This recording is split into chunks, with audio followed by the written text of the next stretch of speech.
more substantive than that. And I come from a proposition that he is more substantive than that. He says, and I feel I resonate with this, when we no longer believe Jesus is alive, all we have are inspiring words from someone who lived a long time ago. Take all Jesus' teachings and wish each other good luck in trying to follow them. That's a lot of hard work when we're left to do that all on our own. What he's really saying is that our relationship with the living teacher is absolutely essential in keeping our hope alive against all the odds that regularly challenge it. And the issues are that we have a world in which the odds seem to be against any proposition that we come with, any reasonable assessment. I quote the example of that very, very tragic case of the family, those two families in South Australia, who in fact only represented the tip of an iceberg of child abuse in this state. But we heard their story when they had been presented at the Adelaide Women's and Children's Hospital. They were suffering severe malnutrition. They had been abused in ways that are just unthinkable to any reasonable mind. They were naturally taken off their families, but we then saw the court case and heard the stories of just how bad things had been to those children. Now, I discussed sometime after the first couple of weeks after the first story broke with a very well-meaning, dedicated community person, but who's not a believer. And he said, those children have no hope. And I had two explosions go off in my mind. The first explosion was, that cannot be true.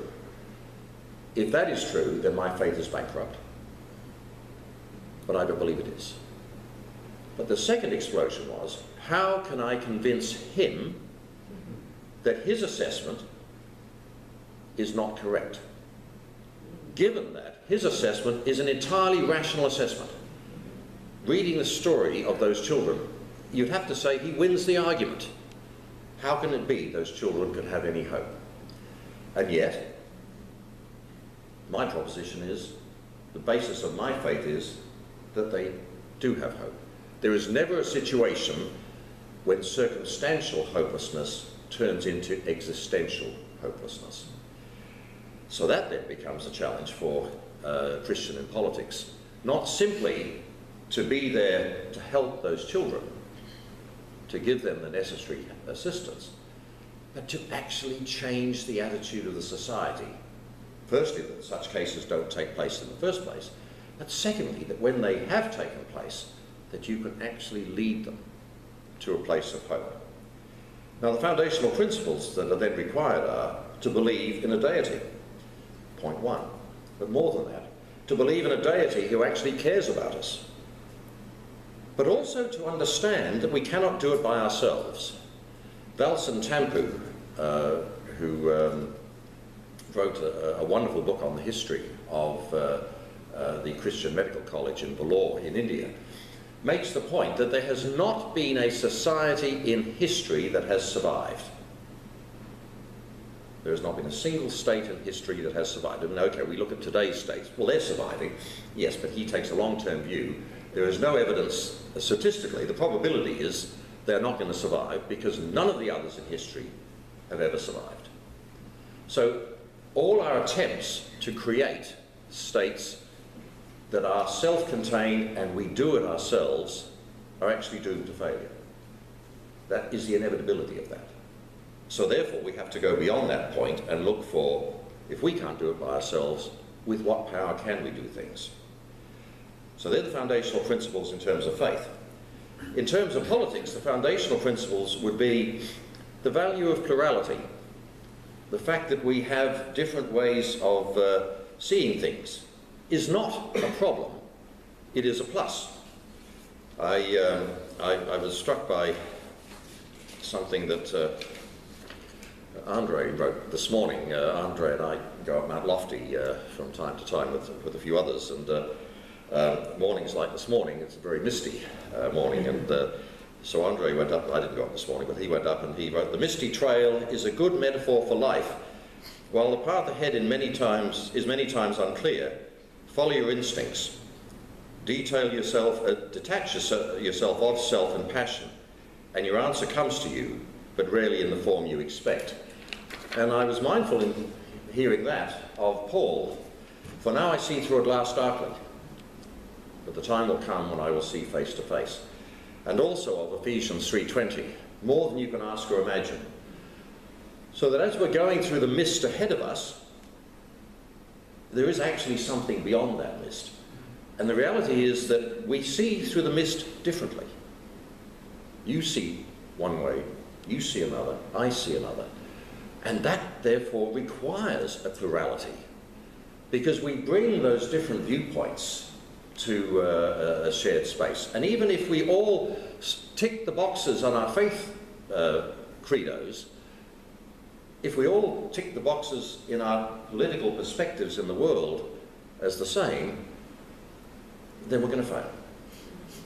We're going to be a North Korea.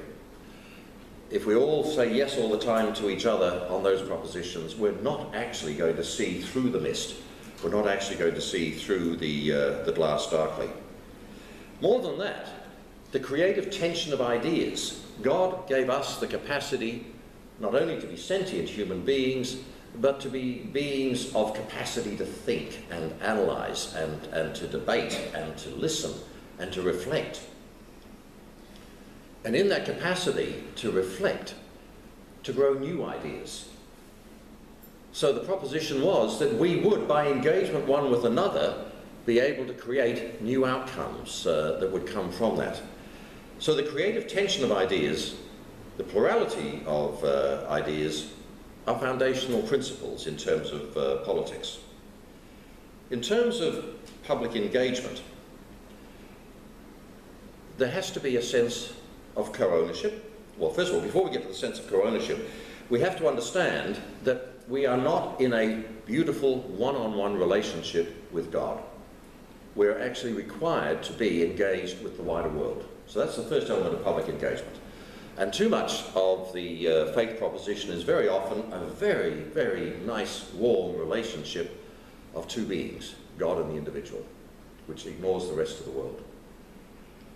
So that's the first foundational principle of public engagement. Be engaged. Secondly, it's a case of being engaged in a co-ownership spirit, not in the sense of somehow believing that we have some superiority of position because we feel more connected with God than others. Rather that we are all pilgrims going on a way, and some don't know the way that we know, but they are still themselves going on a pilgrimage. And so we need to be able to extend a true koinonia of fellowship with them. And if our relationship is that we are doing good for others, then the outcome will be a flawed outcome. If our relationship is that we are partners in the process, brother, sister, let me serve you, and let you serve me too. I said that badly, but you know the song I mean when I say that. Becomes very important. Matthew 25 helps us understand that, inasmuch so.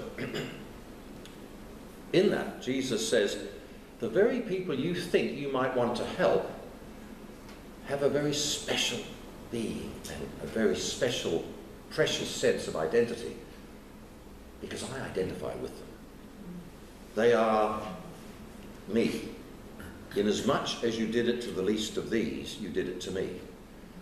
Now, a proposition can be, in engagement with the world, they're not as good as Jesus, they're not as good as me, and therefore you've changed the nature of the dynamic that you will have. Can I put it in this way? If you have the image of a mirror, the metaphor of a mirror, how do we see things? Now, I want to say there's two different ways we should use the mirror metaphor. In the case of how we see God, coming back to Abraham Lincoln's statement at the start, my concern is not whether God is on our side, my greatest concern is to be on God's side. Very often our tendency is to put up a mirror, say that we're talking to God, and discover to our surprise, oh, he looks awfully like me. And more than that, his value mirror, his value image, is very like mine. And so I feel validated in the propositions that I have, and I go to my Bible to to validate my viewpoints rather than to find out new viewpoints. So in that situation, the mirror is a trap. But in the case of the other individuals, the mirror is a very important message, because we're told to love our neighbours as ourselves. And there are two ways of doing that. One is by some kind of self-mortification, to say, well, I've got to love all of you, and therefore the way I can do that is to mortify myself and not spend any time concerned about myself, because you're a pretty poor lot, and if I'm going to love you like myself, I have to, therefore, that's the only way it'll work. On the contrary, we're actually told in this concept that looking into the mirror and seeing myself should not be an act of self-mortification, but nor should it be in terms of seeing you as my neighbours, or you seeing me as your neighbour, or seeing anybody out there.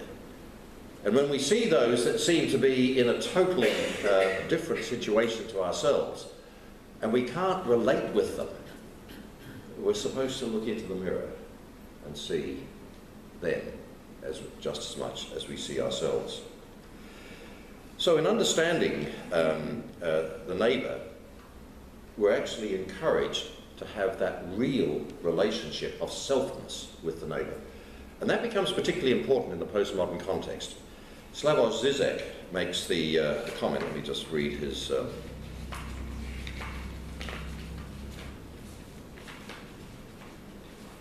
comment. I'm trying to find my right sheets of paper, I'm sorry. Slavoj Žižek, in the book that he co-writes on Author, he says, after the slaughters of World War II, the Shoah, the Gulag, multiple ethnic and religious slaughters, the explosive rise of slums in the last decades, and so on, the notion of neighbour has lost its innocence.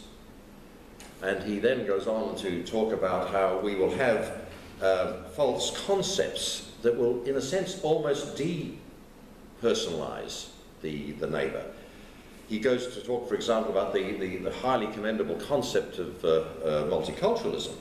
But he says, and in our own societies, is not the multiculturalist notion of tolerance, whose fundamental value is the right not to be harassed, precisely a strategy to keep the intrusive neighbour at a proper distance? So the neighbour as oneself cannot be oneself if in fact we've used a strategy to separate them. And in that first comment, the loss of innocence of neighbour really defines neighbour as what utility will this person have for me? And if this person does have utility for me, then they can be a neighbour. If not, then somehow or other I'm going to have to exclude them from my life proposition. And we see that, of course, happening in the world today. We make this statement that children are our greatest resource. It's a deeply uncomfortable statement, frankly. Deeply uncomfortable statement because we tend to interpret that not in the sense of preciousness in the eyes of God, but utilitarian value to those lives. And that model, in a non-faith-based proposition, must fail. Because in a utilitarian perspective, what happens is that there are children who are not a resource, who are not useful. They're the street kids, the 200 million street children of the world today. Now, can I also look at some other issues of significance in this context? The nation, the concept of the nation. John Chrysostom wrote, "This is the rule of most perfect Christianity. Its most exact definition, its highest point, is seeking the common good. For nothing can make a person an imitator of Christ as caring for his neighbours." We need to have an understanding of what is the state about which we talk. If we're going to think about politics and the role of people in politics, unless we've clarified what the goal of the state is, we can end up in serious trouble. Is the state there for the individual, or community rather, or is the individual or community there for the state? I love the term commonweal. It's a nice term. It implies a sharing together.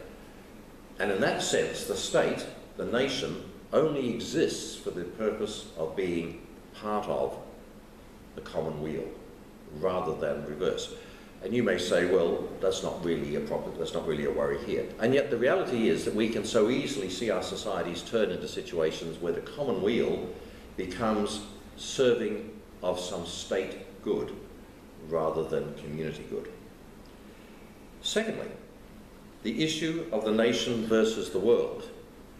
I was at a General Synod meeting, not the most recent one of the Anglican Church, but one 3 years earlier, and we had a debate come up about population and what was the issues around population in this country. And all the debate was about Australia's population. And I stood up and said, I'm struggling with this because we are a group of Christians trying to seek God's will in the world, and somehow or other I don't think that the message of the Holy Spirit was limiting itself to Australia. The Holy Spirit would be talking about the world's population and the needs of the world, and unless we respond in the same way, then we're failing them. Now, for a politician, their obligation is to serve the community in which they live, in which they represent. But if they lose sight of the fact that they are part of a world, then they've actually lost an important issue in the whole faith-based proposition. Also, we need to understand how different people see things and how they may have different interpretations of things. Abraham Lincoln again says this, and he was saying this right at the end of the American Civil War. He said, both read the same Bible and both pray to the same God, and each invokes his aid against the other. The prayers of both could not be answered. That of neither has been answered fully. The Almighty has his own purposes. And what he was saying by that is that we need to make sure that we are not artificially transposing what we believe to be the will of God upon what we believe is the will of our society to do. Because if we do that, then we're going to end up in a contradiction. And we've seen that happen so many times through history. The issue of hope. I mentioned that a few moments ago. Jim Wallace says, every day there are horrible events, arrogant claims and incredible disappointments that undercut everything we believe about the promise of the kingdom of God. The challenge for Christians in politics is, and all of us as Christians in society, or all who are believers in society, is to work out how we can convey this issue of hope to the rest of the world who sees the logic of hopelessness. I mentioned before those different ways in which the church can be engaged with culture. I've seen a typology of 3 ways, and I've spoken about this in terms of Anglicare when I was there. One is the reactive way, one is the proactive way, and there is a third. The reactive way is to be like the Good Samaritan who came along and see the beaten up person by the side of the road and immediately provide some assistance. In fact, the Good Samaritan went further than the reactive. He actually went proactive. He took the beaten up person to the inn and set him up in a situation that was going to give him some sustainability of hope. But there is a third way that also should be important. And it is really, I believe, only something that faith-based propositions can do. And that is the prophetic. The reactive, the proactive, and the prophetic. The prophetic foretells the way the world could be, in the thy kingdom come way, the way the world was meant to be. And the rationalist world can't do that, because they've got rational explanations why things are the way they are. In that sense, they live very much in a now. The faith-based proposition lives very much in an eternity, and speaks to how that can prophetically be made possible. Thy kingdom come. Okay. I need to wind up, I know. But I want to leave us with some three issues that we must, I think about. Michael drew to my attention a statement from Tolstoy